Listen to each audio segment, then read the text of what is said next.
Deus te escolheu para ser perfeito, agora ferrou tudo. Bom dia para você, Deuteronômio capítulo 18, e vamos entender isso aqui, porque é um assunto delicado, é até debate teológico, mas eu já digo para você, não perca seu tempo aí vendo essas discussõezinhas inúteis, que as pessoas ficam debatendo entre si.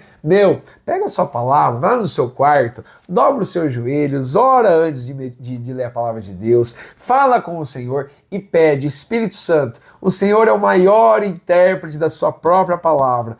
Fala no meu coração, no nome de Jesus. Olha só que simples, pessoal. E aí você vai entender a palavra de Deus, você vai absorver, você vai ligar os pontos lá com as palavras de Jesus, o apóstolo Paulo, o apóstolo Pedro. É tantas coisas que o Espírito nos revela, ele nos revela. E aí a gente entende, mas infelizmente tem muitas pessoas que querem perder tempo com os debatezinhos teológicos aí para engajar, para fazer essas coisas. Aí você vê cortes aí, isso aí é tudo besteira, tudo balela. O que você precisa entender é isso, que o maior intérprete da própria palavra de Deus é o próprio Espírito Santo. E se você crê nele, ele está com você e ele te revela.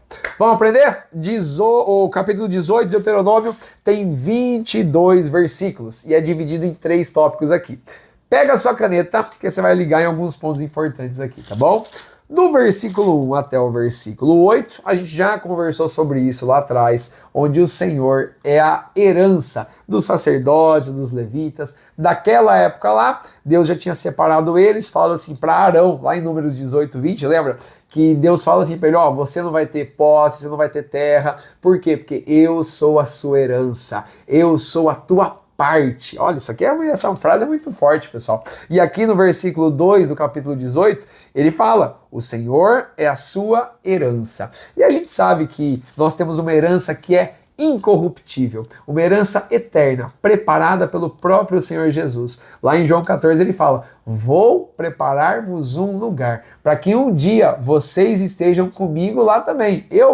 Voltarei para buscar vocês e nós estaremos juntos eternamente. Basicamente é isso. Olha só que herança maravilhosa e eterna. Jesus fala para a gente não acumular tesouros aqui na terra, mas acumular tesouros no céu, onde a traça e a ferrugem não corroem. Então, Mateus capítulo 6 é um texto também muito, muito forte, muito ligável com essas passagens aqui, porque Jesus deixa muito claro que existem pessoas que ficam tão preocupadas, mas tão preocupadas assim, que gastam realmente a sua energia, a sua vida para conquistar o aqui e o agora, ficam preocupados com o amanhã, precisam sempre saber das coisas, precisam pegar as coisas, precisam fazer, não sei o quê, e elas gastam a sua vida nisso. São pessoas que não têm o Espírito Santo de Deus em si. Por quê? Porque quando a pessoa crê no Senhor de todo o seu coração, aplica a sua fé no Senhor, ela às vezes tem receio sim. Isso é natural, isso é normal.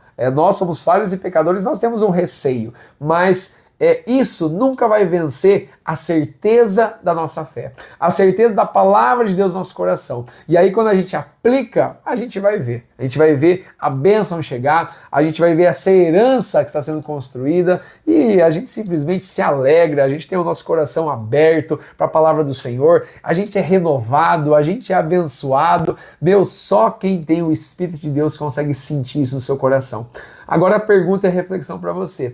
Você está com mais medo, mais ansiedade e mais nervoso com as coisas terrenas, ou você está depositando a sua fé completa no Senhor, buscando nele a sua provisão, buscando a palavra dele, a resposta dele, porque às vezes não está vindo para você, mas se você crer nele vai vir. Ele não é um pai maldoso, não. Ele sabe do que você precisa antes mesmo de chegar na sua cabeça e no seu pensamento. Ele sabe o que se passa no seu coração, ele sabe o que você está fazendo, ele sabe de tudo. Para de duvidar, para simplesmente de colocar os empecilhos que esse mundo quer apresentar para você. Não é nada disso, não existe nada que possa impedir o agir de Deus. Agindo Deus, quem o impedirá? Quem que vai impedir, pessoal? Não existe. Então o nosso Deus, ele é perfeito e maravilhoso. Ele tem algo preparado para você porque ele te escolheu. Olha só o versículo 5 ali. Porque o Senhor teu Deus o escolheu de todas as tuas tribos, para que assista a servir no nome do Senhor,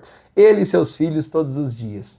João 15,16, Jesus ele fala assim: não foram vocês que me escolheram, eu escolhi vocês e os nomeei. Olha só, ele deu os nossos nomes antes da fundação do mundo, para que vocês gerem e deem fruto. Então olha só, você um dia abriu seus olhos, abriu a sua mente, abriu o seu coração e você entendeu o chamado de Deus. Hoje nós temos pessoas para todos os lados, todas as nações que estão aplicando o evangelho de alguma forma. Então nós temos os missionários, nós temos essas pessoas aqui como eles mesmos, os sacerdotes levitas, eles eram representados dessa forma, serviam ao ministério unicamente do Senhor. Não tinham posse ali de terra e herança e nada, porque o Filho do Homem, Jesus Cristo, não tinha onde reclinar a cabeça. Então eles estavam seguindo esse exemplo do Senhor, onde Deus os escolheu. E eles agora, hoje em dia, né, nós temos missionários aí que vão para a África, vão para Madagascar. Eu já até cito para você aqui o missionário Claudinei, dá uma pesquisada aí nas redes sociais, Afeganistão, Madagascar,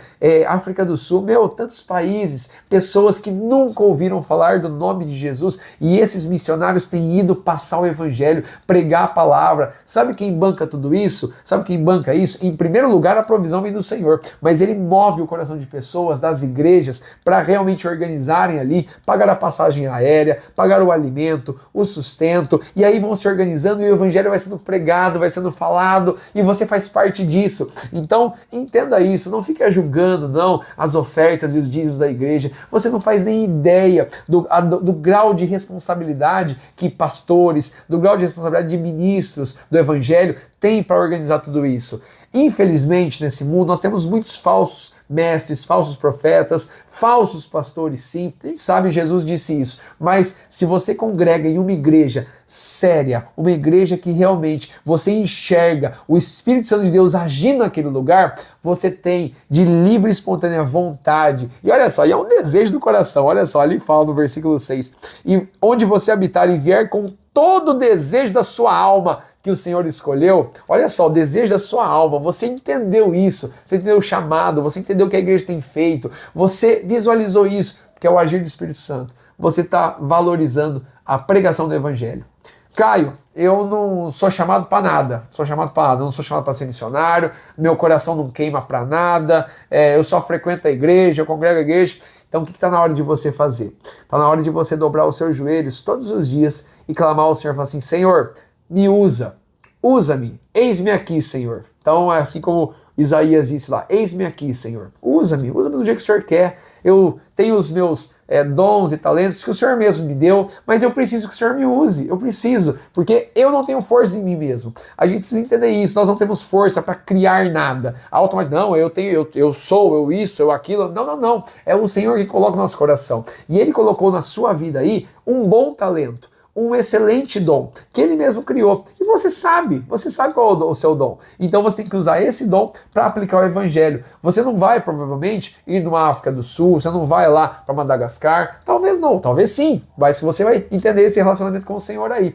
Mas se você não tem esse chamado, essa escolha que Deus te chamou para esse ministério, você tem esse desejo de evangelizar as pessoas, para que as pessoas visualizem Jesus Cristo em você. Esse que é o foco. Deus escolheu os seus filhos para pregar a sua própria palavra. Ele poderia, de novo, como ele já veio aqui, como Jesus Cristo, de novo, pelo mundo, ele poderia ir para vários países ali e tal, fisicamente, visivelmente, falar tudo de novo, mas não, ele passou essa responsabilidade agora para o homem. Agora vocês vão gerar frutos, vocês vão falar da minha palavra. Agora é com vocês. Eu já fiz tudo. Criei os céus e a terra, sou o alfa e o ômega. Eu governo, eu domino. Mas agora aqui, tô dividindo isso com vocês. Vão lá, falem, mostrem para que as pessoas entendam. Isso é fundamental você entender. Você foi um escolhido de Deus para pregar a sua palavra, viver a sua palavra e para que a sua família, as pessoas ao seu redor enxerguem Jesus Cristo em você. Tá bom, Caio, mas lá no comecinho do vídeo você falou que tinha que ser perfeito. Calma aí.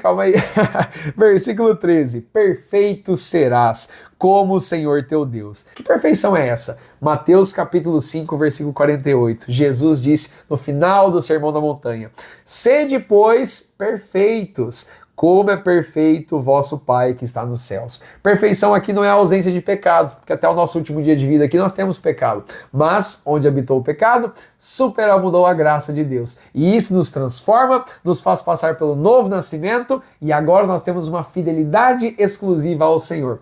Ou seja, nós somos fiéis a Ele na sua palavra. Nós obedecemos, guardamos seus mandamentos, o amamos, o buscamos, vivemos para Ele e por Ele. Isso é ser perfeito. Você tem sido perfeito para Deus porque você foi escolhido por Ele? Pensa nisso. Nos vemos no capítulo 19. Um grande abraço, Deus abençoe.